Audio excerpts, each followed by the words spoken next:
السلام علیکم ورحمۃ اللہ وبرکاتہ۔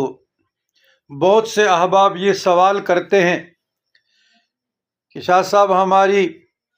دعائیں قبول نہیں ہوتی، مثلاً مختلف حاجات کے لیے سال ہر سال دعائیں مانگتے ہیں، مہینوں کے لیے دعائیں مانگتے ہیں، تک ہار جاتے ہیں، پھر اندر سے بدظن ہو جاتے ہیں اور ہم دعائیں کرنا چھوڑ دیتے ہیں۔ تو دعاؤں کی قبولیت کے لیے رزق حلال اور یقین کامل،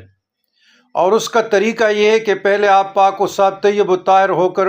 2 رکعت کے لیے آپ وضو کریں، پھر 2 رکعت صلاۃ حاجات، صاف طیب طاہر ہو کر صاف کپڑے پہنیں، خوشبو لگائیں، اپنے صفائی کا بھی خاص خیال رکھیے گا۔